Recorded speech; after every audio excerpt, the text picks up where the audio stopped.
ಏನು ಇವತ್ತು ಮತಗಳ್ಳತನ ಕೇವಲ ಕರ್ನಾಟಕದ ಒಂದು ಕ್ಷೇತ್ರದಲ್ಲಿ, ಮಹದೇವಪುರ ಕ್ಷೇತ್ರದಲ್ಲಿ 1,250,000 ಮತಗಳ್ಳತನ ಆಗಿದೆ. ಕೇವಲ ಒಂದೇ ಒಂದು ಕ್ಷೇತ್ರದಲ್ಲಿ, ಲೋಕಸಭಾ ಕ್ಷೇತ್ರದಲ್ಲಿ.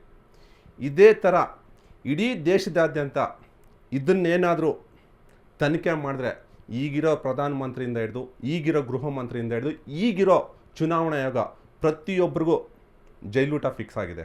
ಅಲ್ಲ, ಒಂದು ನಿಮಿಷ. ಮತಗಳ್ಳತನಕ್ಕೂ ಬ್ಯಾಲೆಟ್ ಪೇಪರನ್ನು ಬಳಕೆ ಮಾಡಲಿಕ್ಕೂ ಏನು ಸಂಬಂಧ ಇದೆ? ಅದನ್ನೇ ಏನು ಇವರು ಓಟು ಇದು ಏನು ಆಯ್ಕೆ ಮಾಡಿಕೊಂಡು ತನ್ನ ಇಷ್ಟಾನುಸಾರ ನೋಡಿ ಹೇಳ್ತೀನಿ. ಬಿಹಾರದಲ್ಲಿ ಏನು ಸರ್, ಬಡವರ ಮತಗಳನ್ನೆಲ್ಲ ಅಳಿಸಾಕಲಾಗಿದೆ. ಎರಡನೇದು ನೋಡಿ, ಇದು RSS ಅಥವಾ ನಕಲಿ ಜಾತ್ಯತೀತ ರಂಗಕ್ಕೆ ತಲೆಬಾಗುವುದಿಲ್ಲ ಅಂತ ಹೇಳ್ಬಿಟ್ಟು ಇವರು ಸಾರಿ ಅದು ಆ ವಿಚಾರಕ್ಕೆ ಬರಲ್ಲ.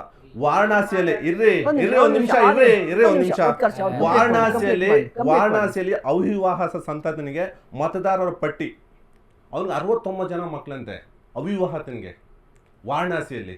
ಇದು ಎಲ್ಲಿಂದ ಬರ್ತಾ ಇದೆ? ಎಲ್ಲಿಂದ ಬರ್ತಾ ಇದೆ? ಈಗ ಈ ಮತಗಳ್ಳತನಕ್ಕೆ ಬ್ಯಾಲೆಟ್ ಪೇಪರ್ ಅನ್ನ ಬಳಕೆ ಮಾಡೋದು ಪರಿಹಾರ ಆಗುತ್ತಾ? ಹಾಗಾದ್ರೆ ಯಾವ ರೀತಿ ಆಗುತ್ತೆ ಸರ್? ಏನ್ ಇವ್ರು ಹ್ಯಾಕ್ ಮಾಡ್ತಾರೆ ಮೊಬೈಲ್, ಇದು ಏನು EVM ಮುಖಾಂತರ ಇದೆಲ್ಲ ಹೋಗ್ಬೇಕಂದ್ರೆ ಮ್ಯಾನ್ಯುಯಲ್ ಏನು ಹಳೆ ಪದ್ಧತಿ ಇತ್ತು, ಹಳೆ ಪದ್ಧತಿ ಬಂದಾಗ ಎಲ್ಲೋ ಒಂದ್ ಕಡೆ 100 ಕಡಿವಾಣ ಹಾಕೋದಕ್ಕಿಂತ ಒಂದು ಅರ್ಧದಷ್ಟಾದ್ರೂ ಕಡಿವಾಣ ಹಾಕ್ಬೋದು. ಯಾರು ಹ್ಯಾಕ್ ಮಾಡ್ತಿದ್ದಾರೆ? ಯಾರು ಹ್ಯಾಕ್ ಮಾಡ್ತಿದ್ದಾರೆ ಸರ್? ಯಾರು ಇವ್ರಿಗೆ ಏಜೆಂಟ್ ಆಗಿ ಕೆಲಸ ಮಾಡ್ತಾ ಇದಾರೋ? ಈಗ ನೋಡಿ, ಇವತ್ತು ಬಿಜೆಪಿ ನಿಮ್ಮ ಅಭಿಪ್ರಾಯ ಏನು, ನಿಮ್ಮ ವಾದ ಏನು? EVM ಅನ್ನ ಬಳಸಿದ್ರೆ ಹ್ಯಾಕ್ ಮಾಡ್ತಾರೆ ಅಂತ.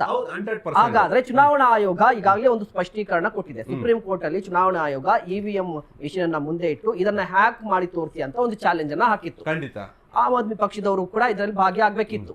ಅವರು ಕೂಡ ಹ್ಯಾಕ್ ಮಾಡ್ಲಿಕ್ಕೆ ಮುಂದೆ ಬರಲಿಲ್ಲ, ಕಾಂಗ್ರೆಸ್ನವರು ಕೂಡ ಮುಂದೆ ಬರಲಿಲ್ಲ, ಸಾಕ್ಷಿಯನ್ನ ಕೊಡ್ಲಿಕ್ಕಾಗಿಲ್ಲ. ಅದರ ಅರ್ಥ ಏನು? EVM ಅನ್ನ ಹ್ಯಾಕ್ ಮಾಡ್ಲಿಕ್ಕೆ ಸಾಧ್ಯ ಇಲ್ಲ ಅಂತ ಹೇಳಿ ಸುಪ್ರೀಂ ಕೋರ್ಟ್ ಹೇಳಿದೆ. ಇಂತಹ ಸಂದರ್ಭದಲ್ಲಿ ಹ್ಯಾಕ್ ಅನ್ನೋ ಪದವನ್ನ ಹೇಗೆ ಯೂಸ್ ಮಾಡ್ತೀರಿ ನೀವು? ಸರ್, ಅದನ್ನ ಹೇಳ್ತಾ ಇರಲ್ವಾ, ಈಗ ಮಹದೇವಪುರ ಕ್ಷೇತ್ರದಲ್ಲಿ ಏನು 1,250,000 ಮತಗಳು ಏನ್ ಕಳ್ತನ ಆಗಿದೆ ಅದನ್ನ ಬಂದ್ಬಿಡ್ತೀನಿ. ಈ ವಿಚಾರ ಇಟ್ಕೊಂಡು ಯಾಕೆ ರಾಹುಲ್ ಗಾಂಧಿ ಮೇಲೆ ಕೇಸ್ ಹಾಕ್ಲಿಲ್ಲ ಇವರು? ನಮ್ಮ ಮೇಲೆ ಈ ತರ ಆರೋಪ ಮಾಡ್ತಾ ಇದಾರೆ. ಇವ್ರು ಜನಕ್ಕೆ ಸುಳ್ಳು ಸುದ್ದಿ ಹಬ್ಬಿಸ್ತಾ ಇದಾರೆ. ದೇಶಕ್ಕೊಂದು ತಪ್ಪು ಮಾರ್ಗ, ದೇಶದ ಜನತೆಗೊಂದು ತಪ್ಪು ಮಾರ್ಗ ಸೃಷ್ಟಿ ಮಾಡ್ತಾ ಇದಾರೆ. ಯಾಕೆ ಬಿಜೆಪಿ ಅವರು ಇದನ್ನ ಮೇಲೆ ಕೇಸ್ ಹಾಕ್ಲಿಲ್ಲ? ಯಾಕೆ ಸರ್ ಹಾಕ್ಲಿಲ್ಲ? ನೀವ್ ಯಾಕೆ ಅಧಿಕೃತವಾಗಿ ರಾಹುಲ್ ಗಾಂಧಿ ಅವರ ಅಫಿಡವಿಟ್ ಅನ್ನ ಸಲ್ಲಿಕೆ ಮಾಡಲಿಲ್ಲ? ಕ್ಲಿಯರ್ ಆಗಿ ಒಂದು ಸಾಕ್ಷಿಯನ್ನ ಕಟ್ಟು ಯಾಕೆ ಸಹಿ ಹಾಕಿ ಚುನಾವಣಾ ಆಯೋಗಕ್ಕೆ ನೀವ್ ಯಾಕೆ ಲೆಟರ್ ಕೊಡಲಿಲ್ಲ? ಇನ್ನೂ ಪರಿಪೂರ್ಣವಾದ ಮಾಹಿತಿ ತಗೊಂತಾ ಇದಾರೆ.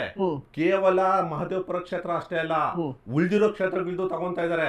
ಎಲ್ಲವನ್ನು ತಗೊಂಡು ಇವ್ರು ನೀರ್ ಕುಡಿಸ್ತಾರೆ ಬಿಜೆಪಿ. ಹಾಗಾದ್ರೆ ಈಗ ನೋಡಿ, ಆಯ್ತು, ಬ್ಯಾಲೆಟ್ ಪೇಪರ್ ಅನ್ನ ಯೂಸ್ ಮಾಡ್ಲಿಕ್ಕೆ ಹೋಗ್ತಾ ಇದ್ರಲ್ಲಪ್ಪ, ಆಯ್ತು. ನೀವು ವಿಧಾನಸಭಾ ಚುನಾವಣೆಯಲ್ಲಿ ಗೆದ್ದಿದ್ ಕೂಡ EVM ಇಂದಾನೆ, ಲೋಕಸಭಾ ಚುನಾವಣೆಯಲ್ಲಿ 9 ಸೀಟ್ ಗೆದ್ದಿದ್ ಕೂಡ EVM ಇಂದಲೇ, ತೆಲಂಗಾಣ ವಿಧಾನಸಭಾ ಚುನಾವಣೆ ಗೆದ್ದಿದ್ದು EVM ಇಂದಲೇ.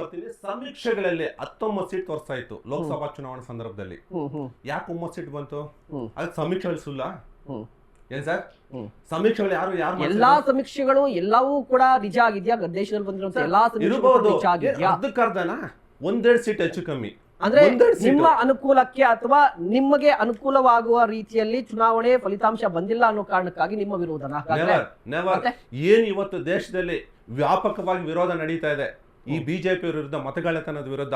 ಆ ಒಂದು ವಿಚಾರ ಇಟ್ಕೊಂಡು ಒಂದು ಬ್ಯಾಲೆಟ್ ಮುಖಾಂತರ ಮಾಡೋದ್ರ ಮುಖಾಂತರ ಒಂದು ದೇಶಕ್ಕೆ ಒಂದು ಸಂದೇಶ ರವಾನೆ ಮಾಡಕ್ಕೆ ಇವತ್ತು ಕರ್ನಾಟಕದಲ್ಲಿ ಒಂದು ಉತ್ತಮವಾದ ನಿರ್ಣಯ ತಗೊಂಡಿದ್ದಾರೆ ನಿನ್ನೆ ಕ್ಯಾಬಿನೆಟ್ ಮೀಟಿಂಗ್ ಅಲ್ಲಿ ಸರ್.